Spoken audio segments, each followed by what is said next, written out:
Have you ever wondered why you can set a goal, you can visualize it, you can consciously commit to it, you still find yourself stuck in the same patterns? This is the difference between your conscious mind and your subconscious mind. I wanted to kind of deep dive into the differences, since I'm always talking about mindset and reprogramming and rewiring your subconscious mind, because this is ultimately what's going to help you to reshape and reform your lifestyle, thoughts, actions, the direction that your life goes. It's all going to come from within you. Think of the conscious mind as the driver of the car. So you have a driver, they get in, they know where to drive, they know how to back up, they know how to accelerate, they know how to slow down, they know how to do all of these mannerisms that get you to places safely for the most part. It's the part of your mind that makes decisions, sets goals, processes the immediate information that comes at you. Like when you see a bear, your conscious mind is what's going to help save you. A more general example would be figuring out what you want to eat for dinner. That's your conscious mind. The subconscious mind, this is the car itself.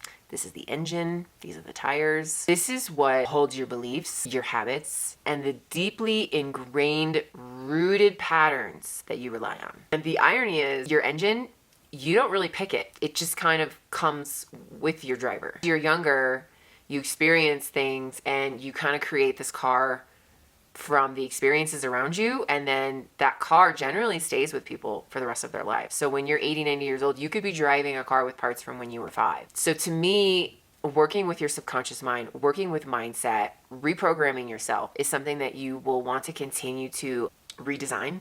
I mean, I know personally, I'm not driving the same car that I was at 16. Very happy that I have a newer, updated, modern car. And it's the same for your subconscious mind. You don't want to be relying on what worked for you when you were a little kid. You want to learn new things. You want to elevate consciousness. You want to elevate your mindset. You want to elevate your habits. You want to elevate your expectations of yourself. You want to elevate the relationships that you have. You want everything in your life to be getting better. I mean, I do. Hopefully you want the same. This is my reminder to you that you should want the same. You should want to be getting better every day, even if 1% every day you're getting better. Car that you are in with your driver, you may not even like what this car is anymore, but your conscious mind is just driving. It's just like, oh, okay, that's what we did when we were 5. Okay, cool. Oh, when we were 10 and we had a bully, that's how we acted. Okay, that's how we're gonna do it now. Oh, that when we were 15 and we had a relationship and they cheated. Oh, that's how we're gonna react right now. Yeah. Like, oh, we did that before. I'll just keep doing it. It's not their fault, and it's not your fault. There's no fault. Wouldn't you want to open consciousness and rewire your subconscious to behave in the way that you wanted? Wouldn't you want control over your car? And you want the power to be able to design the car and know where the car's going and tell the driver to use the supercharger because you know that you have one, instead of just like getting in and just like letting it drive you around, sometimes in circles. Literally, sometimes your conscious driver mind drives your subconscious car in circles. Because you keep doing the same things, but you want different. You want to change. You get the inside vibrational energy of, wow, I want what this person has. I want what this movie showed me. I want what this book detailed. I want. But you're in an old car with a driver who's just performing what he always does. Let's reprogram your mindset. Let's open your mind to limitless possibilities. Do you think when I was 12 years old and I was suicidal because I was being neglected and abandoned and emotional, that I thought I would be in a 5-star luxury resort on Lake Titicaca on Thanksgiving, celebrating with a bunch of friends from Shanghai, China and Italy, and getting an invitation to spend dinner on Christmas in Shanghai, China? Do you think I thought about that? No, my mindset has changed and shifted, and that's because I've hired coaches. And then I learned how to do hypnosis, and I hypnotize myself, and I meditate, and I visualize, and I write affirmations, and I come from a place of gratitude. If you've watched my video about the power of water, you understand how powerful it is that what you think and what you say is what you are. And if you are stuck in an outdated pattern of I will never, I can't, I shouldn't, that's not possible, if you are stuck in that, I'm sorry. I wish for better for you, my friend. Because here's the thing, your subconscious mind, it doesn't question your beliefs. It simply acts on them. If you've always believed that you're bad with money, or money is the root of all evil, or that money doesn't grow on trees, or that you can't have a lot of money because that makes you greedy, your subconscious mind will want to keep that belief true by influencing your actions. So even though you want to go on that trip and you want the money to have that trip, if you have the subconscious belief of any of those, you won't get the money because it's your vibrational subconscious programming. Your actual self is holding yourself back. Your actual car in this demonstration that I'm using. Your automobile, it won't make a left-hand turn because it thinks you only want to go straight, but you want to go left. You want to take that trip to the 5-star resort in Peru on Lake Titicaca. You want that. That would be your dream. But then you hear it. I'm going to stop you right now. Did you hear it? Did you catch it? Did you hear that little nagging voice in your conscious mind going, well, that's just her and that's not us and we can't and we won't and we never and blah, blah. She might be selfish or she might be greedy because she has money to do that. No, that's not the case. Just because I have money doesn't mean you can't have money. Think about it. They print fake new money every day. Money is a vibration. Money is a belief. Money isn't backed by gold like it used to be. So me having a large bank account does not stop you from having a large bank account. Me having does not take from you. It's not like I'm hoarding it all and you can't have any. You can have just as much. You could have even more. What makes your subconscious so powerful, you ask? All in the way that the brain works. The subconscious mind operates at the level of neural patterns. Think of it as a filing cabinet of experiences. So when you have a situation that's similar to an old situation, your brain fires in a way of, oh, we've had this happen before. Let's go in the file cabinet. Oop, let's get that file folder out. Oh, that's what we did? Okay, all right, let's do that again. Let's go do that. And they rapid fire repeat the same ish. You get in the same type of relationships, you get in the same kind of arguments, you get in the same kind of stuck sensations and feelings with yourself. But it's because your subconscious mind hasn't been changed. So consciously, you're really wanting this shift. Consciously, you're really wanting to be different, but your car just keeps driving the same direction. It won't turn. I don't want you to rely on anyone. I don't want to try to tell you that you use an outside source to change. This is really hard to do yourself. This will take someone outside of you. Think about it. When you're sitting with a friend, your friend is smart. Your friend is your friend because you like them, right? And they continue to date the same dumpster fire over and over and over. And you're like, if they bring home one more loser, I cannot stop being their friend because they just keep repeating the same behavior. You can see it. You can be aware of their repeated pattern, of their terrible choices, of repeatedly doing something that they say they don't want to do. You can see it. You're aware of it. But it's really hard for them. It's really hard for us as people, as humans, to rewire our own car. You're not a mechanic. You don't know how to work on a car.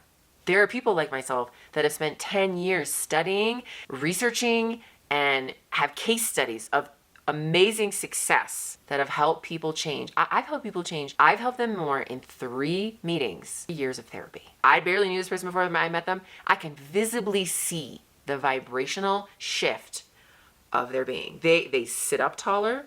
They have a confidence in themselves. They speak of themselves differently. They speak of themselves. They speak of their goals differently. I'm in awe. I'm in awe that this person was able to magically pull this out. But that's the power of mind. And this person had used hypnosis before. This person had confidence that I could help them because I had helped their friend. So they had a case study to prove factually that what I did worked. They've had amazing results. Every thought you think and every habit you repeat strengthens those specific neural programmings. So over time, these pathways become default patterns. Even witnessing a parent in a relationship could then cause you to either be one or the other extreme. You could either be just like your parent or so afraid of being like them that you're the complete opposite, which neither are healthy. And let me just clarify with you. No one on planet Earth is like perfectly healthy. Part of the fun part of being a parent, not that I can speak from experience, but my research suggests that parents fuck us up a little bit, because there's no book for them to go, oh, they're acting like a really big jerk because they have hormones and they're behaving poorly. How do I specifically handle this so that it doesn't jade them, burn them? There's no book. They can't look it up. They can Google, but do we trust everything we read on the internet? There have been accidental programs put in place by your coach, by your teacher, by a parent, by a stranger, a friend, by an enemy, by a bully. Things are said to us. Our sponge of a brain just believes it. Yeah. Isn't that crazy? Isn't that crazy that you could be driving in a car that someone else painted orange and purple and black, and you've got 3 tires and one is a rectangle, and so you're kind of limping down the road? What if you just pull into an auto body shop and someone repaints it and puts on 4 proper wheels, and then you can drive a lot faster in the direction you want to go? That sounds sexy, huh? Yeah, I think so too. Think about it. When you drive a car, do you actually, I'm talking about actual car, not the subconscious mind. When you get in a car, do you think to yourself, okay, I must put my right foot on the brake. I must now turn the key or press the button, depending on the age of your car. Now I must look for the stick shift. Now I must adjust the stick shift. Now I must look up. now you don't think to check all the you're not like when you were 16 and 15 when you were learning to drive a car. Yes, you were doing all of that because you're like, okay, I'm learning a new pattern, which is why so many of us drive so differently. Because who taught us how to drive is how we usually drive. If your parent was a terrible driver, I'm sorry, but you're probably a terrible driver because that's the programming you received. That's the example that you saw and witnessed. When you get in the shower, do you tend to have a routine? When you get in the shower, do you condition first? Follow a pattern when you're in the shower. Your pattern.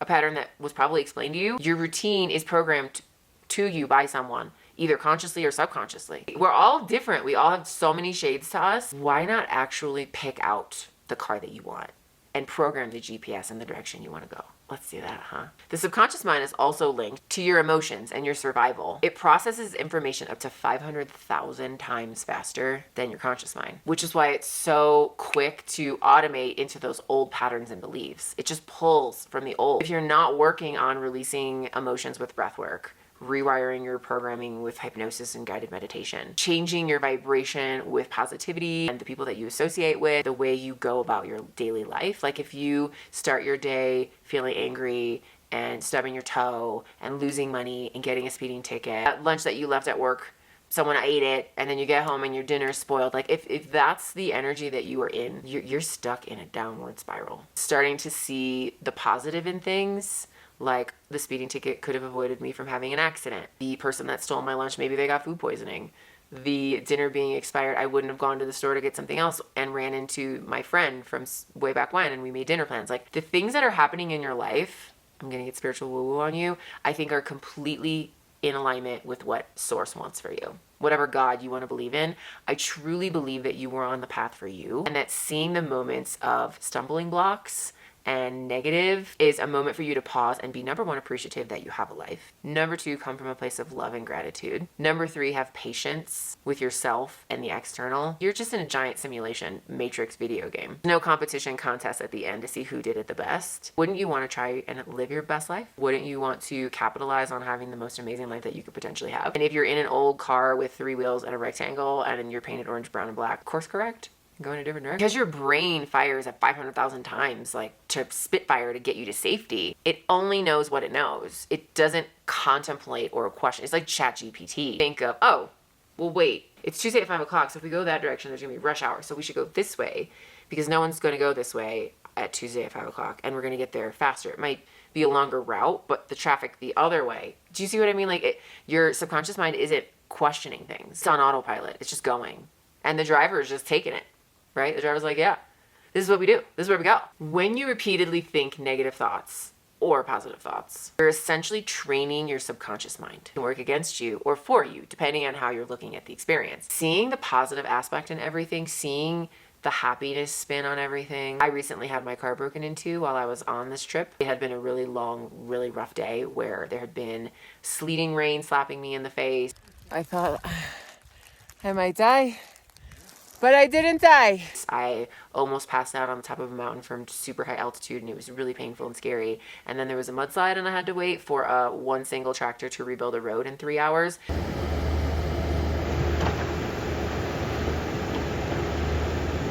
And I got home to find an alarm going off on my phone that some stranger had broken into my car to steal nothing. And the window is incredibly expensive to replace. Do you think I spent the next week in rage? Do you think I spent the next day in rage? I don't even know if I spent more than 10 minutes in rage. I'm really thankful that, number one, I have the belief in financial abundance that I know I can take care of the window. I understand that the person didn't take anything from me and they just felt in a place of lack and negativity that they needed to take from someone else to make themselves feel better. So I actually feel bad for the person that did this. Not to me. They didn't go and like, oh, I know the person that owns that car. I hate her because she's on vacation, so I'm gonna break in her car. They didn't think like that. They were in survival mode. They were in a negative mindset. Maybe if they would have done it at a different time, they would have gotten arrested. The police maybe have seen them. To change the direction of their life. So to see it as, I'm not gonna lie, it's not a positive thing that it happened to me. To see it as a course correction. I was able to realize what amazing friends I have. I was able to realize how much I'm thankful for that I have a car. I have a car. I should be so really, I was like, wow, I really have a beautiful car. It's reconnecting to what you do have versus focusing on what you don't have. And telling yourself over and over that you believe that you can have something, that you believe you're going in the direction of a positive direction, that you have faith that it's going to work out. That's the biggest aspect of mindset training, is having faith and belief and patience, love, and kindness within. So here's the exciting news. Your brain is plastic. It's palpable like a sponge. That means you can change it. By introducing new empowering thoughts, rewiring those neural pathways, breaking old default patterns, the process is called neuroplasticity. Conscious thoughts lead to repeated action. Repeated actions create your habits. Habits are stored in the subconscious mind, and these habits shape your reality. It's a loop, but it's one that you can influence. Step one is awareness. This is where I have my super spidey sense. Because I'm super intuitive, I can have a conversation with you, and within an hour I can point out red and yellow flags that you may not even notice were controlling you, that had a hook on you. Within an hour, I can point out blind spots in you in a way of, wow, maybe you never realized this. And the aha wow moments that I've seen on my clients' faces are like, ask yourself, you can do it right now, what stories have I been telling myself? And you don't have to be consciously aware if these are good or bad or wrong. Just write down, I believe that money is. I believe that relationships are. I believe that love is. I believe that work should be. I believe that my body is. Write it down and see how positive you are talking about yourself. See how vibrationally in alignment you are with what it is you're thinking versus the direction of where you want your car to go. Because the way I work with my clients is I look to the future of where do you want to go. I check in with your current self to see how you're behaving and if you're able to get there right now. And then I figure out what the little version of you has the brakes on for. Because you are in your own way. You are the only person stopping you from going to where you want to be. You are the only person in control of this vessel. Let me remind you that. You have complete control over your thoughts and actions. I'm just a coach. I'm just a guide to get you there faster. The conscious and subconscious mind, they're like a power duo. They're like a power couple. Ooh, I love that. I've always wanted to be in a power couple. By intentionally being aware of your conscious thoughts, how you're speaking to yourself, how you are replying to negative situations, you can reshape the beliefs and the patterns that the subconscious mind is believing. It's not overnight, but with time, consistency, and a little hand-holding from yours truly, it can be so euphoric. So I was going to ask you to share below with what you found out about yourself today, but I know that's a little uncomfortable to be that vulnerable in the comment section.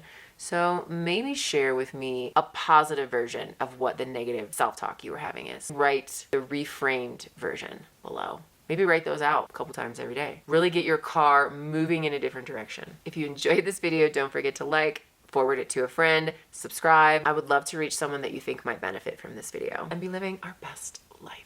Thanks so much for watching, my friends. Have a great rest of your day.